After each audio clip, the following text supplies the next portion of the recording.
Meron na nga sana mga idol, napakalaking oportunidad ang Golden State Warriors na makuha ang panalo sa quarterfinals ng NBA Cup matapos silang lumamang ng 6 points sa huling isang minuto. Ngunit sa kasamaang palad dahil sa ilang mga nagawang pagkakamali, natalo pa sila at nabaliktad sa 91-90. Nag-choke na naman nga dito ang Golden State kagaya ng mga nakaraang laban. Dahil dyan, nasayang nga po ang effort ni na Jonathan Kuminga na nagtala ng 20 points at si Stephen Curry na merong 19 points. Dahil sa pagkatalo, na-eliminate na nga sila sa NBA Cup at hindi na pupunta sa Las Vegas. Kasabay niyan, mismong si Coach Steve Kerr ang nagsabi na kasalanan nga daw po ng mga referee ang kanilang pagkatalo dahil sa consistent no call ang mga ginagawa nito. Bukod dyan, hindi rin naman ito ikinagusto ang foul na tinawag ng mga referee sa huling segundo dahil obvious wala nga daw nangyaring foul at maging mga referee sa elementary nga ang tawag niya.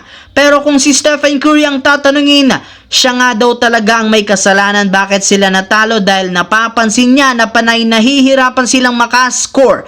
Kaya bilang isang leader at superstar, kailangan nga po niyang maipasok ang gagawing tira sa mga crucial minutes ng mga susunod na laro. Samantala, dahil nga sa simpleng pagkapanalo ng Los Angeles Lakers nang wala si LeBron, usap-usapan sa social media ang posibleng pag-trade sa kanya. May mga nagsilabasang balita nga po na willing nga daw ng Lakers na tanggalin at pamagay ito sa ibang team kagaya ng Golden State Warriors na may interes sa kanya. Mas lalo pa nga pong umingay ang trade nito simula nang hindi siya sumama sa practice ngayong araw. Kaya tuwang-tuwa na naman ang mga haters ni LeBron dahil sa wakas tatanggalin na nga daw ito.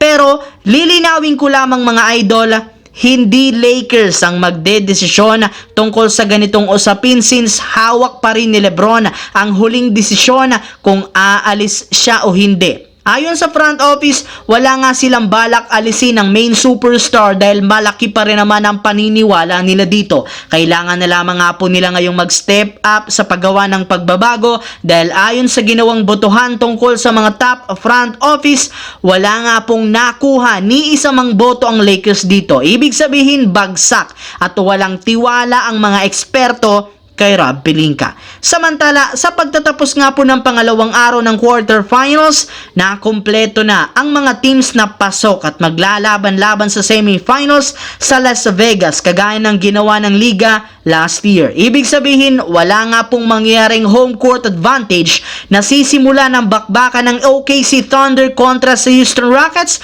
na susundan ng Atlanta Hawks at Milwaukee Bucks. Ayon sa ilang mga analyst, ang Milwaukee Bucks ang may pinakamalaking chance ang magkampiyon sa pangalawang taon ng NBA Cup. Para nga sa inyong kalaman, ang Milwaukee Bucks lang naman ang nananatiling undefeated sa pagkakaroon ng 5-0 record. Nariyan rin naman ang kanilang lucky charm na si Coach Darvin Ham dahil simula last year sa Lakers, hindi pa siya dito natatalo ni isa mang beses sa pagkakaroon niya ng record na 12-0.